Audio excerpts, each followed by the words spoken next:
The world exploded at Davos. It happened several years ago at the World Economic Forum's annual summit in the snow-capped mountains of Switzerland. I had convened a meeting of 45 world leaders in a small room tucked away from the eyes and ears of the reporting press. These leaders had negotiated some of the world's most challenging conflicts, but none were prepared for what would happen next. A negotiation of the strangest kind that would reach beyond the halls of that summit to the epicenter of all our lives. It all started off innocently enough.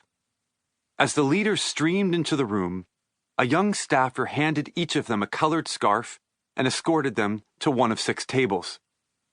I watched as the CEO of a Fortune 50 company made his way to a seat, followed by a deputy head of state, who greeted the CEO with a diplomatic nod.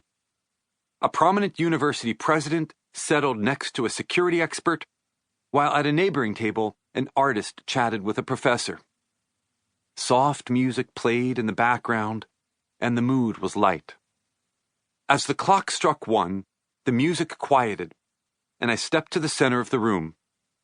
"Welcome," I said a bit nervously, taking stock of this esteemed group, who looked at me in anticipation. "It's an honor to be here with all of you today." As the word tribes appeared on a screen behind me, I launched into the session. "Our world is becoming more and more of a tribal world," I said. "As global interdependence and advances in technology intertwine, we have more opportunity to connect with more people.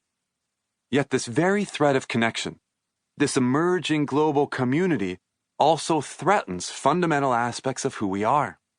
It's only natural, then, that we tend to withdraw to the security and continuity of tribes." The group appeared intrigued. I continued. "We all belong to multiple tribes. A tribe is any group to which we see ourselves as similar in kind, whether based on religion or ethnicity or even our place of work. We feel a kin-like connection to the tribe. We emotionally invest in it. This means a religious community or nation can feel like a tribe. A family can be so tightly knit that it feels like a tribe. Even multinational corporations can take on the feel of a tribe. Tribes are all around us." And I continued. "Today, we'll be exploring the power of tribes. You and the others at your table will have the unique opportunity to get to know one another by forming a tribe of your own at your table. You'll have 50 minutes to answer a small set of challenging questions to define the key qualities of your tribe. Please answer all these questions through consensus, not voting, and be sure to remain true to your own belief system." The instructions seemed acceptable to everyone, until I passed out the worksheet containing the questions. The professor's hand darted into the air. "You want us to answer these questions through consensus? In 50 minutes? Come on." He was justifiably aggravated, as the participants were being asked to answer such morally divisive questions as, "Does your tribe believe in capital punishment? Does your tribe believe in abortion? And what are the 3 most important values of your tribe?" "I've facilitated this exercise dozens of times," I assured the professor, "and everyone is always somehow able to finish, so just give it your best shot, and be sure to have a response to each question by the end of the allotted time."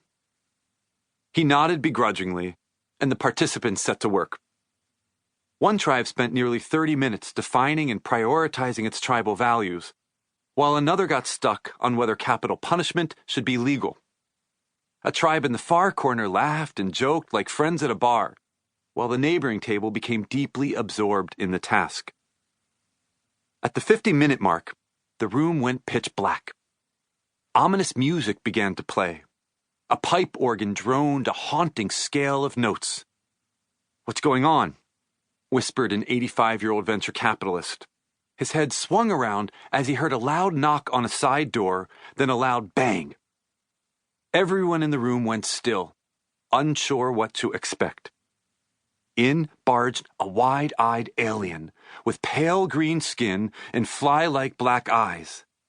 It weaved through the tables, passing the gaping venture capitalist, and slowed to rake the professor's hair with its long green tentacles.